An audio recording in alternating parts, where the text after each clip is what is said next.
ഉരുൾപൊട്ടലിന് മുൻപും ശേഷവുമുള്ള ദൃശ്യമാണ് ഇപ്പം നിങ്ങൾ കണ്ടുകൊണ്ടിരിക്കുന്നത്. അതായത് ചൂരൽമല 30-ാം തീയതി അഥവാ ഇന്നലെ രാത്രി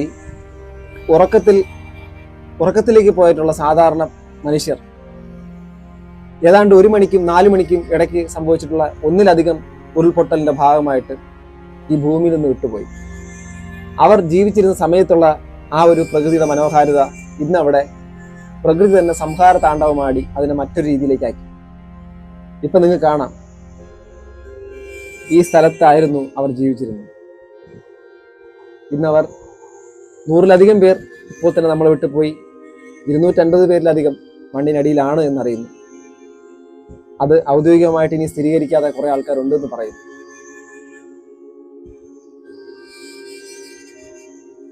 നൂറ് പേരിലധികം മരണപ്പെട്ടു കഴിഞ്ഞു. 250 പേരിലധികം മണ്ണിനടിയിൽ പെട്ടുകിടക്കുന്നു. കുറച്ചുപേരെ രക്ഷപ്പെടുത്താൻ കഴിഞ്ഞു. വളരെ ശക്തമായ രീതിയിലുള്ള രക്ഷാപ്രവർത്തനം സുസജ്ജമായി നടക്കുന്നു. മലയാളികൾ ഒറ്റ മനസ്സോടുകൂടി മുണ്ടക്കൈ മേഖലയിലേക്കും ചൂരൽമലയിലേക്കും അവിടുത്തെ എല്ലാ കാര്യങ്ങൾക്കും സന്നദ്ധരായിരിക്കുന്നു. നിർത്താതെ പെയ്യുന്ന മഴ, റെഡ് അലർട്ട് പുറപ്പെടുവിച്ചിട്ടുണ്ട്.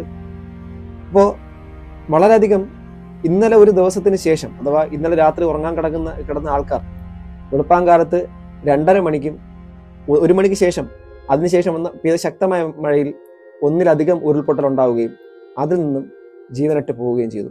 1:30 മണിക്കും 4 മണിക്കും വെളുപ്പാങ്കാലത്ത് സംഭവിച്ച കാര്യമാണ്. പലരുടെയും നോക്കി നിൽക്കവേ തന്നെ അവരുടെ ചുറ്റുപാടും അവരുടെ ബന്ധുമിത്രാദികൾ വെള്ളത്തിലേക്ക് ഒലിച്ചു പോകുന്നു. ചില ആൾക്കാർ രക്ഷപ്പെട്ടു, കൂടുതൽ ആൾക്കാരും മഴയിൽ ഒലിച്ചു പോവുകയാണ് ചെയ്തത്. 90 കിലോമീറ്ററിന് അപ്പുറത്തുനിന്ന് പോലും മൃതശരീരങ്ങൾ ഇപ്പോൾ ലഭിച്ചു തുടങ്ങിയിട്ടുണ്ട്. എന്താണ് ശരിക്കും പറഞ്ഞാൽ മുണ്ടക്കൈ ആ മേഖലയിൽ നടന്നിട്ടുള്ളത്? ചാലിയാർ എങ്ങനെയാണ് ഇത്രയും ജീവൻ എടുത്തത്? എന്തായിരുന്നു കാരണം? ഉരുൾപൊട്ടലുണ്ടാകാനുള്ള സാഹചര്യം അവിടെ ഉണ്ടായിരുന്നു. വിശദമായിട്ടും വ്യക്തമായിട്ടും ഇപ്പോൾ നിങ്ങൾ ഈ കാണുന്ന മുണ്ടക്കൈ എന്ന പ്രദേശം, മുണ്ടക്കൈ, അതോടൊപ്പം തന്നെ ചൂരൽമല, ഈ ഭാഗമൊന്നും നമ്മളിപ്പോൾ ഈ മാപ്പിൽ നമുക്ക് കാണാൻ വേണ്ടിയിട്ട് കഴിയുന്ന ഈ ഭാഗങ്ങളൊന്നും തന്നെ ശരിക്കും പറഞ്ഞാൽ അക്ഷരാർത്ഥത്തിൽ അവിടെ ഇതേ രീതിയിലല്ല ഉള്ളത്. അവിടെ നിന്നും ഇപ്പോൾ നിങ്ങൾ ഈ കാണുന്നത് പോലെ ഇവിടെ ഇങ്ങനെ ഇഷ്ടംപോലെ സമുച്ചയങ്ങൾ, വീടുകൾ, മറ്റുള്ള സംഭവങ്ങളെല്ലാം കാണാം. ഇതെല്ലാം ചാലിയാർ പുഴ കരകവിഞ്ഞെത്തി നിർത്താതെ പെയ്ത മഴയിൽ നിരപരാധികളായ മനുഷ്യർ മണ്ണിനടിയിലേക്ക് പോയി. 100-ലധികം പേർ ഇപ്പോൾ ജീവനറ്റു. ഇനി ബാക്കി അവശേഷിക്കുന്നവർ വളരെ ഗുരുതരമായ ആൾക്കാർ ഹോസ്പിറ്റലൈസ്ഡ് ആണ്. അതിനു പുറമെ ഇന്നും ഇപ്പോഴും ഒരുപാട് രക്ഷാപ്രവർത്തനങ്ങൾ ആ തക്ക സമയത്ത് തന്നെ നടന്നു. സൈന്യം ഇറങ്ങി, NDRF ടീം ഇറങ്ങി, എല്ലാ രക്ഷാദൗത്യങ്ങളും നടക്കുന്നു. പക്ഷേ ഇപ്പോഴും മണ്ണിനടിയിൽ 250-ലധികം ആൾക്കാരുണ്ട് എന്നുള്ള രീതിയിലൊക്കെയാണ് സ്ഥിരീകരിക്കുന്ന വാർത്ത വരുന്നത്. എന്നാൽ അതിനപ്പുറത്തേക്ക് പോയേക്കാമെന്ന് പറയുന്നു. എന്താണ് ശരിക്കും മുണ്ടക്കൈയിൽ സംഭവിച്ചിട്ടുള്ളത്? അത് ചൂരൽമലയും മുണ്ടക്കൈയും തമ്മിലുള്ള ഡിസ്റ്റൻസ് എന്ന് വെച്ചാൽ ഏതാണ്ട് 2.5 കിലോമീറ്ററിന് അപ്പുറമാണ്. ഇപ്പം നിങ്ങൾ കണ്ടുകൊണ്ടിരിക്കുന്ന GVHSS വെള്ളാർമല സ്കൂള്, ഈ വെള്ളാർമല സ്കൂളിന്റെ ഈ ഒരു ഗ്രൗണ്ടൊക്കെ ഇപ്പൊ കുത്തിയൊലിച്ച് പോയിക്കൊണ്ടിരിക്കുന്നതായിട്ടാണ് ലൈവുകൾ നമ്മൾ കണ്ടുകൊണ്ടിരിക്കുന്നത്. അതായത് ആ സ്കൂള് തന്നെ ആ ഭാഗത്ത് ഇടിഞ്ഞു പൊളിഞ്ഞു പോയി. അതിന് തൊട്ടടുത്തായിട്ട് ഇപ്പൊ നിങ്ങൾ ഈ കണ്ടുകൊണ്ടിരിക്കുന്ന ഈ ഒരു പാലം ഉണ്ടല്ലോ, ഇത് ഒരു റോഡാണ്. നിങ്ങൾക്ക് ഇപ്പൊ സൂം ചെയ്ത് കാണുമ്പോൾ അതൊരു ജംഗ്ഷൻ ആണെന്നും ഒത്തിരി കടകളൊക്കെ ഉണ്ടെന്നും ഒരു പട്ടണം പോലത്തെ പ്രദേശം, അവിടെ നിന്നുള്ള ഈ ഒരു റോഡ് മാർഗത്തിലൂടെ മാത്രമേ ഇനി സൂം ഔട്ട് ചെയ്യുന്ന സ്ഥലം, അതായത് ഇവിടെ നിന്ന് ഈ പോകുന്ന റോഡ് ഇവിടെ നേരെ മേളിലോട്ട് നമുക്ക് നോക്കിക്കഴിഞ്ഞാൽ ഈ റോഡ് ഈ പാലം കടന്ന് മാത്രമേ ഈ പറഞ്ഞ മുണ്ടക്കൈ എന്ന് പറഞ്ഞ പ്രദേശത്തേക്ക് പോകാൻ പറ്റുള്ളൂ. അതായത് ഇവിടെ ഈ ഒരു പാലം ഓൾറെഡി ഇപ്പൊ തകർന്നു കഴിഞ്ഞു. അതുകൊണ്ട് തന്നെ രക്ഷാസംഘങ്ങൾക്ക് ഇവിടെ നിന്ന് ഇപ്പൊ ചൂരൽമലയിൽ മാത്രമാണ് രക്ഷാദൗത്യം നടക്കുന്നത്. എന്നാൽ ഇതിന്റെ മുകളിലേക്ക് നമുക്ക് നോക്കിക്കഴിഞ്ഞാൽ, നിങ്ങൾ നോക്കൂ, ഈ ഒരു റോഡ് പോകുന്ന ഭാഗത്തേക്ക് നമ്മൾ നോക്കിക്കഴിഞ്ഞാൽ ഇവിടെ എല്ലാ സ്ഥലങ്ങളിലും വീടുകളും മറ്റുള്ള സംഭവങ്ങളൊക്കെ ഉണ്ട്. ഇവിടെ നിന്ന് വേണം ഈ മുണ്ടക്കൈ എന്നുള്ള പ്രദേശത്തേക്ക് എത്താൻ. മുണ്ടക്കൈ എന്നുള്ള പ്രദേശത്തേക്ക് എത്താൻ വേണ്ടിയിട്ട് പോലും ഏതാണ്ട് 2.5 കിലോമീറ്റർ ദൂരമുണ്ട്. ഇപ്പൊ നിലവിൽ അവിടെ രക്ഷാസംഘങ്ങൾക്ക് എത്താൻ വേണ്ടിയിട്ട് ഹെലികോപ്റ്ററിനോ ഒക്കെ പോകാൻ വേണ്ടിയിട്ട് പോലും ശരിക്കും പറഞ്ഞാൽ അവിടെ അതിൻ്റെതായിട്ടുള്ള ഒരുപാട് ബുദ്ധിമുട്ടുകൾ, മഴയുടെ നിർത്താതെ പെയ്യുന്ന മഴ, റെഡ് അലർട്ടാണ് പുറപ്പെടുവിച്ചിരിക്കുന്നത്. അതുകൊണ്ട് ഒത്തിരി ബുദ്ധിമുട്ടുകൾ, സ്ട്രഗ്ലിംഗ് നടന്നുകൊണ്ടിരിക്കുകയാണ്. ഇവിടെ നമ്മളിപ്പോൾ ഈ കാണുന്ന ഈ ഒരു മലയുടെ ഒരു ദൂരദൃശ്യം, ഈ മുണ്ടക്കയുടെ ഈ മേൽഭാഗത്തൂടെ കാണുന്ന ചാലിയാർ പുഴ ഒഴുകി വരുന്നത് ഈ കാണുന്ന ഒരു പ്രദേശത്തു നിന്നാണ്.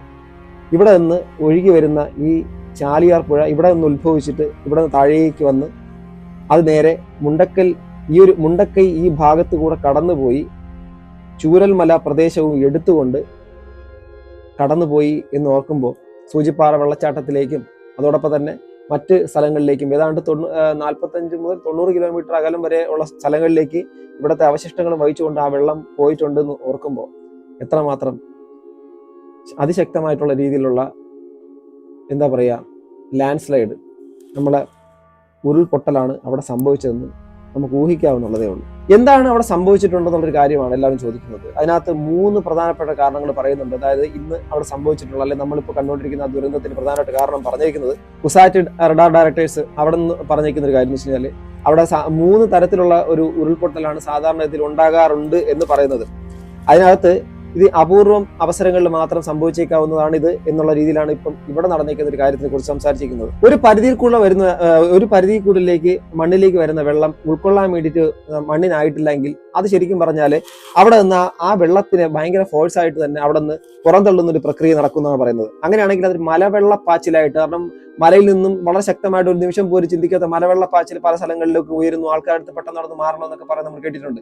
അങ്ങനെ വരുന്നതാണ് മലവെള്ളപ്പാച്ചിൽ എന്ന് പറയുമ്പോൾ മലയിൽ നിന്നുള്ള വെള്ളം മലയ്ക്ക് അതിനെ സ്വീകരിക്കാൻ വേണ്ടിയിട്ട് പറ്റുന്നതിന്റെ കപ്പാസിറ്റിക്ക് അപ്പുറത്തേക്ക് ആകുമ്പോഴേക്കും ആ വെള്ളം എല്ലാം കൂടെ ഒരുമിച്ച് ഒഴുക്കി കളയുന്ന ഒരു പ്രത്യേകത നമ്മുടെ പ്രകൃതിക്ക് തന്നെ ഉണ്ട്. അത് സംഭവിക്കും. അത് ഒന്നാമത്തെ ഒരു സാധ്യത പറയുന്നു. അത് ആ ഒരു കാരണത്താൽ തന്നെ ഉരുൾപൊട്ടലും ഉണ്ടായേക്കാം എന്നുള്ള സാഹചര്യം. അപ്പം മലവെള്ളപ്പാച്ചിലിനൊപ്പം തന്നെ ഉരുൾപൊട്ടി ആ മണ്ണും ഇതുമായിട്ടൊക്കെ തന്നെ ഒരുമിച്ച് അവിടെ നിന്നുള്ള എല്ലാ സംഭവങ്ങളും അടിച്ചെടുത്തുകൊണ്ട് വരും എന്നുള്ളൊരു കാര്യം മനസ്സിലാക്കാൻ വേണ്ടി പറ്റും. ഇനി രണ്ടാമത്തെ ഒരു കാര്യം എന്ന് വെച്ചാൽ സോയിൽ പൈപ്പിംഗ് എന്നാണ് പറയുന്നത്. ആ മലയുടെ മുകൾ ഭാഗത്തിന് ഒന്നും സംഭവിക്കാതെ മലയുടെ അടിഭാഗത്തേക്ക് ഒരു എന്താ പറയുക ഗർത്തം പോലെയോ ഒരു തുരങ്കം പോലെയൊക്കെ രൂപീകരിക്കപ്പെട്ട് അവിടെ നിന്ന് വെള്ളം വളരെ ശക്തമായ രീതിയിൽ അവിടെ നിന്ന് പുറത്തേക്ക് പുറന്തള്ളപ്പെടുന്ന ഒരു പ്രക്രിയ ഉണ്ടായിട്ടുണ്ടാവാം. അത് രണ്ടാമത്തെ സാധ്യതയായിട്ട് പറയും. ഇനി മൂന്നാമത്തെ സാധ്യത എന്ന് വെച്ചാൽ ഇതിന്റെ ഇടയിൽ വിണ്ടുകീറിയ പ്രദേശങ്ങൾ വല്ലതും ഉണ്ടെങ്കിൽ അതിലേക്ക് വെള്ളം ഒത്തിരി ഇങ്ങനെ കടന്നു പോവുകയും ആ കടന്നുപോയ വെള്ളമെല്ലാം അതിന്റെ ഭൂഗർഭ അറകളിൽ കൂടെ പുറത്തേക്ക് വന്ന് പുറന്തള്ളുന്നതിന്റെ ഭാഗമായിട്ട് അവിടുത്തെ മുഴുവൻ വെള്ളം എല്ലാം കൂടെ ഒരുമിച്ച് വരികയും ചെയ്യുന്ന സാഹചര്യം, അത് മറ്റൊരു മലവെള്ളപ്പാച്ചിലും അതോടൊപ്പം തന്നെ നമ്മുടെ ഉരുൾപൊട്ടലുമായിട്ട് കലാശിച്ച് മണ്ണും അവിടെ നിൽക്കുന്ന മുഴുവൻ സ്ഥലവും അടക്കം എടുത്തുകൊണ്ട് വരുന്ന ഒരു സാഹചര്യം. അപ്പൊ ഇതെല്ലാം ഭൂപ്രകൃതിക്ക് അടിസ്ഥാനപ്പെടുത്തിയിരിക്കും. അതുകൊണ്ട് ഇതൊരു പഠനത്തിന്റെ വിധേയമാക്കിയാൽ മാത്രമേ പറ്റുള്ളൂ. കാരണം ഇത് ഈ പ്രദേശവാസികളെല്ലാം നമ്മൾ ഇന്ന് ന്യൂസിലൊക്കെ പറയുന്നത് കേട്ടു, ഒത്തിരി ഉയരത്തിലാണ് ഈ ഒരു സംഭവം, അത് ഒരിക്കലും അവിടെ നിങ്ങൾ വരാൻ സാധ്യതയില്ല എന്നൊക്കെ അവർ പറയുമ്പോഴും അതെല്ലാം അടിച്ചുകൊണ്ട് വരുന്ന അഥവാ ആ മേളിൽ നിന്നുള്ള ദൃശ്യങ്ങളൊക്കെ നമുക്ക് കിട്ടിയിട്ടുണ്ടായിരുന്നു അല്ലേ.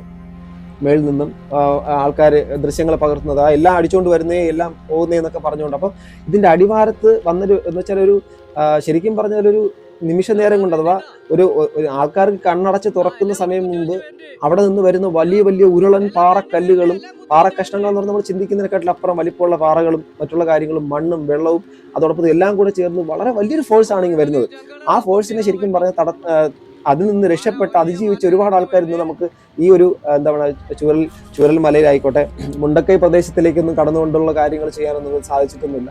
അപ്പം അതിൽ നിന്നും അവിടെ നിന്ന് എത്രമാത്രം പലരും പറയുന്നു അവരുടെ ചുറ്റുപാടും പല വീടുകളുണ്ടായിരുന്നു, ആ വീടുകളെ കാണാനില്ല. അപ്പൊ ഈ ഒഴുകിപ്പോയ പല മൃതദേഹങ്ങളും വളരെ ദൂരത്തു നിന്നൊക്കെ കിലോമീറ്ററുകൾക്ക് ദൂരത്തിന്റെ അപ്പുറത്ത് കിട്ടിയിട്ടുള്ള കാര്യങ്ങളൊക്കെ ഇപ്പൊ ന്യൂസ് ചെയ്യുന്നു 90 കിലോമീറ്ററിന്റെ അപ്പുറത്ത് നിന്ന് കിട്ടിയതായിട്ട് പറയുന്നുണ്ടായിരുന്നു. അപ്പോൾ ഇങ്ങനെ വളരെയധികം എന്താ പറയാ ഈ ഒരു വിഷയമായിട്ട് ബന്ധപ്പെട്ടിട്ട് നമ്മുടെ മുമ്പിൽ അവിടെ കിട്ടിയ ആൾക്കാരുടെ എണ്ണം വളരെ കുറവും എന്നാൽ അകപ്പെട്ടിട്ട ആൾക്കാരുടെ എണ്ണം വളരെ കൂടുതലും എന്ന് പ്രദേശവാസികൾ തന്നെ പറയുമ്പോൾ ശരിക്കും പറഞ്ഞാൽ മലയാളം അഥവാ കേരളം കണ്ടിട്ടുള്ളതിൽ നമ്മളെ വേദനിപ്പിച്ചിട്ടുള്ള ഏറ്റവും വലിയൊരു ദുരന്തമാണ് ഇപ്പൊ സംഭവിച്ചിരിക്കുന്നത്. അതുകൊണ്ട് ഈ ഒരു ദുരന്തം ഇപ്പൊ ദുരന്തവുമായിട്ട് ബന്ധപ്പെട്ടിട്ട് തന്നെ ഗവൺമെന്റ് ഇപ്പം പല ഓർഡറുകളും പുറപ്പെടുവിച്ചിട്ടുണ്ട്. അതുപോലെ തന്നെ നമ്മളെ കൊണ്ട് കഴിയുന്നത് പോലെയൊക്കെ എല്ലാവർക്കും നമ്മുടെ മുഖ്യമന്ത്രിയുടെ ധനകാര്യ അതിന് നമ്മുടെ സഹായം ചെയ്യുന്ന ആ ഒരു സംഭവത്തിലേക്കോ അതുപോലെ തന്നെ അല്ലാതെയൊക്കെ നമ്മളെ കൊണ്ട് പറ്റുന്ന പോലെയൊക്കെ സഹായങ്ങൾ ചെയ്യുക എന്നുള്ളൊരു കാര്യം കൂടെ നമുക്ക് ചെയ്യാം. പിന്നെ ബ്ലഡിന്റെ കാര്യവും ബ്ലഡ് ഡൊണേഷനായിട്ട് ആൾക്കാർ ഒരുപാട് പേര് അങ്ങോട്ട് പോകുന്നു. കാരണം ഇവിടെ മലയാളികളുടെ ഈ ഒരു മറ്റൊരു പ്രത്യേകത വെച്ചാൽ ഈ ഒരു സാഹചര്യം ഉണ്ടായപ്പോൾ തന്നെ അലർട്ടായിട്ട് എല്ലാവരും അതിനു വേണ്ടിയിട്ടുള്ള പ്രവർത്തനങ്ങളുമായിട്ട് ബന്ധപ്പെട്ട് എല്ലാവരും രാഷ്ട്രീയ ജാതി മത വർഗ ഒരു ഭേദവും ഇല്ലാതെ എല്ലാവരും ഒരുമിച്ച് തന്നെ ഇറങ്ങി ഇക്കാര്യത്തിൻ്റെ അകത്തും. അതുകൊണ്ട് തന്നെ ഇപ്പൊ അവിടെ ബ്ലഡിന് അങ്ങോട്ട് വിളിച്ച് ആൾക്കാർ ബ്ലഡ് വേണോ മറ്റുള്ള കാര്യങ്ങൾ വേണോ എന്നൊക്കെ ചോദിക്കുമ്പോഴേക്കും അവിടെ നിന്നുള്ള അതോറിറ്റീസ് ഇപ്പൊ നോട്ടിഫൈ ചെയ്യുന്നുണ്ട് ആവശ്യത്തിലധികം ബ്ലഡ് ഇപ്പൊ തന്നെ ഉണ്ട്, ഇനി അധികം വന്നു കഴിഞ്ഞാൽ അതിനെക്കുറിച്ച് പറയാമെന്ന്. അപ്പം എല്ലാവരും സജ്ജരായി കഴിഞ്ഞു. പക്ഷെ നഷ്ടപ്പെട്ട ജീവനുകൾക്ക് ഇത് പകരം വയ്ക്കാൻ വേണ്ടിയിട്ട് പറ്റുമെന്ന് അറിയത്തില്ല. പ്രധാനമന്ത്രി 2 ലക്ഷം രൂപ വെച്ചും തമിഴ്നാട് ഗവൺമെന്റ് 5 കോടി രൂപയും അതോടൊപ്പം തന്നെ കേരള ഗവൺമെന്റും ഒക്കെ ഇതിനകത്ത് എന്താണ് അവരുടെ എന്താ പറയാ അവർക്ക് ദുരന്തത്തിന് ഇരയായിട്ടുള്ള ആൾക്കാർക്ക് വേണ്ടിയിട്ടുള്ള നഷ്ടപരിഹാര തുകകളൊക്കെ അനൗൺസ് ചെയ്തിട്ടുണ്ട്. പക്ഷെ എന്തൊക്കെ പറഞ്ഞാലും നഷ്ടപ്പെട്ടിട്ടുള്ള ജീവനെക്കുറിച്ചും ഓരോ ആൾക്കാർ ആവലാതിപ്പെട്ട് കരയുന്ന ആ കരച്ചിൽ കാണുമ്പോഴും ശരിക്കും പറഞ്ഞാൽ എന്ത് പറയണമെന്ന് അറിയില്ല.